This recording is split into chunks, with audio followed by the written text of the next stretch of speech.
Hello, dear learners. Welcome back to our news channel. Today we have NCERT proposes 10 bagless days a year for students from class 6 to 8. Now, students, NCERT has proposed. What they have proposed? You know that NCERT is responsible for conducting and preparing curriculum for school education in our country, right? So NCERT has proposed that there should be 10 bagless days. Okay मतलब कि आपको 10 days के लिए bag लेकर नहीं जाना है. It is for the students from class 6 to 8. Now this initiative by NCERT is the main objective behind this is to introduce vocational education in school through unique approach. Okay, so basically this whole idea is to introduce vocational education. कि vocational academics related तो चीजें हम पढ़ते ही हैं, लेकिन जो main idea है इस इनिशिएटिव का वो ये है कि हम वोकेशनल एजुकेशन भी इंट्रोड्यूस करें. अब देखो यहाँ पे it is mentioned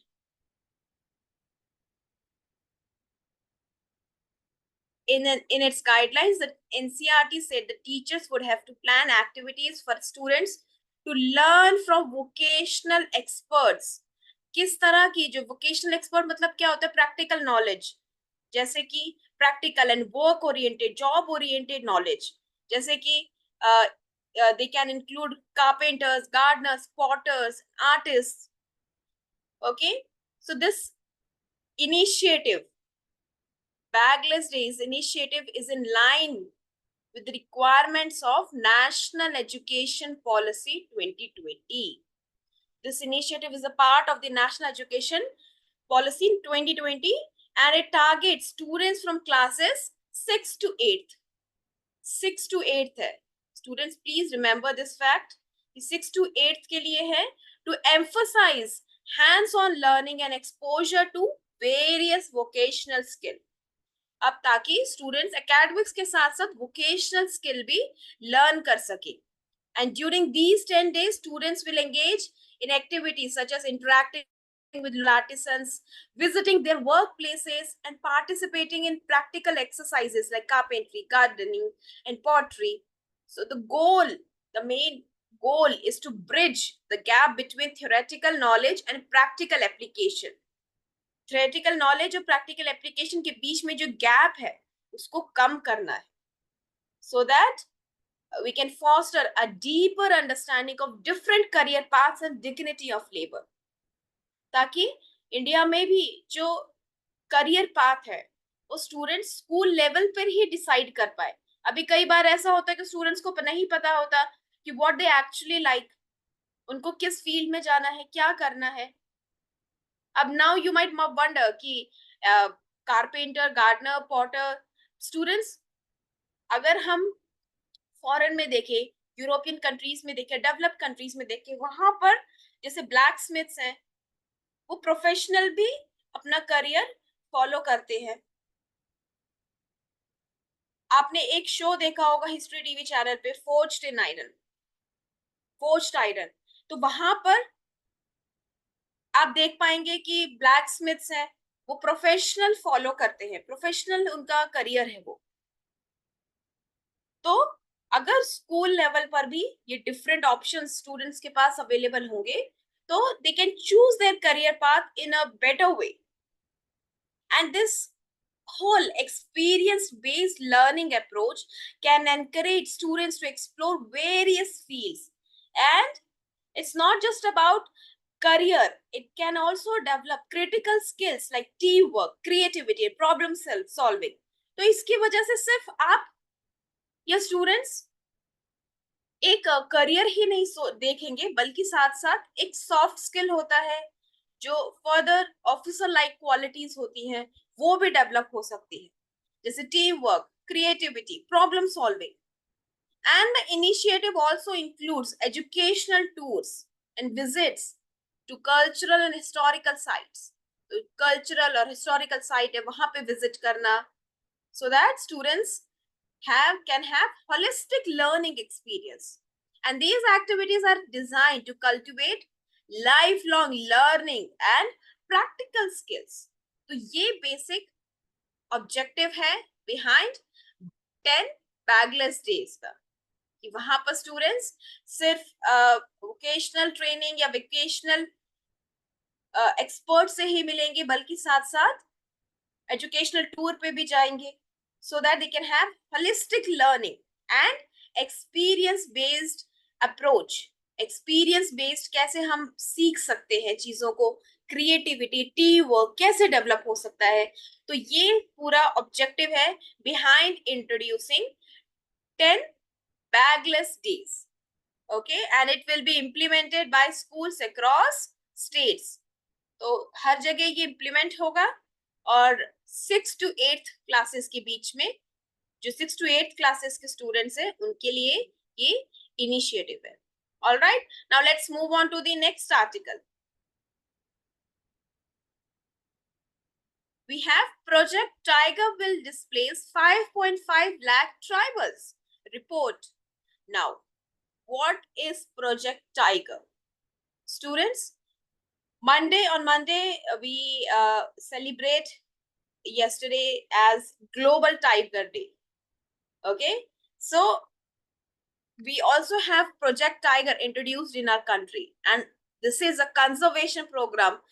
It was started in 1973 to protect tigers in the wild, and their habitats. Okay, so what is a Project Tiger? Basically, it's an initiative to save majestic tiger from extinction, and it aims to preserve tigers in their natural habitat. ऐसा नहीं कि उनको उठा के जू में save कर रहे हैं, उनका जो नेचुरल हैबिटाट है वहां पे उनको कंजर्व कर रहे हैं, so that they can we are ensuring they can have a safe environment where they can live and breed. Why was it started, student? In the early 1970s में क्या हुआ था उस टाइम पे? Number of tigers of India had decrease drastically. 1970s में जो tiger की population है वो एकदम ड्रास्टिकली रिड्यूस हो गई थी. To stop this decline and protect this important species, Indian government launched Project Tiger. तो इस एम के साथ प्रोजेक्ट टाइगर लॉन्च किया गया था. तो क्या कैसे होता है, ये कैसे काम करता है? First of all, special areas called tiger reserves were created. एक special area tiger reserves were created where tigers can live safely. And these tiger reserves are large forested areas where hunting and cutting down trees are not allowed. ठीक है, तो इस area में जो tiger reserve area होगा, यहाँ पर hunting और cutting down of trees are not allowed. So the project focuses on maintaining and improving the forest where tigers live. आप देख रहे हो कि दो चीजें एक साथ हो रही है, कि फॉरेस्ट को भी मेंटेन किया जा रहा है, साथ साथ टाइगर्स को भी कंजर्व किया जा रहा है. So this means keeping the forest healthy and safe, which also helps other animals that live there. तो टाइगर के साथ साथ जो बाकी एनिमल्स है उनको भी हेल्प मिलती है. And main objective is to protect tigers from poachers.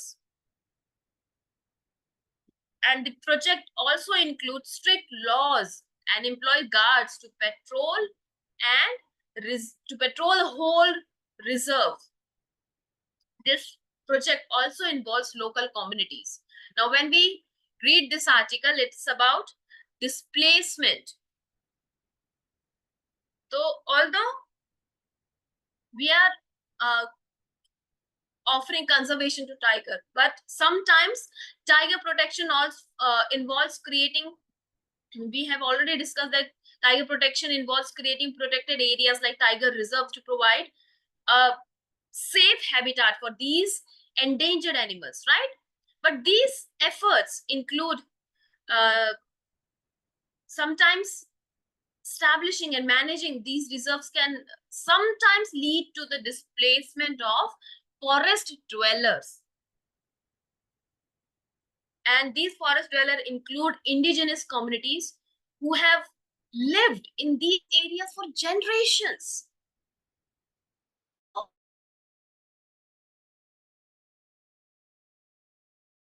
Has set aside large areas of forest as tiger reserve, where human activities are restricted to minimize disturbances. But sometimes people living in these areas are moved out to prevent human wildlife conflict and protect wildlife habitats, ताकि उनके बीच में conflict ना हो. Human wildlife conflict can be avoided. So this is called displacement or relocation. इसको कहा जाता है displacement या relocation. And displacement can significantly impact the lives of forest dwellers. They may lose their homes, access to traditional resources, and even livelihood. And the process often disrupts their cultural and social fabric. But what government do in return? Governments and organization, they may provide compensation, alternative land, or rehabilitation packages to displaced families. However, we have seen in many cases that the effectiveness of these measures can vary, and not all displaced people may receive adequate support. So the balance, the challenge lies in balancing the needs of wildlife conservation with the rights and welfare of these indigenous and local communities. So while protecting tiger is crucial, it is also essential to ensure that the rights of these forest dwellers are respected and they receive fair compensation and support when displacement occurs. So what government can do, some conservation strategies, there are some conservation strategies that include involving local communities in wildlife protection in an effort to ensure that they benefit from conservation initiatives such as through ecotourism. Okay, so these are some of the steps by which these displaced communities, they can get fair compensation. All right, so students, just go through this article and don't forget to like, subscribe, and share. And you can also click on the bell icon for the latest update. Bye bye, students. Have a happy learning.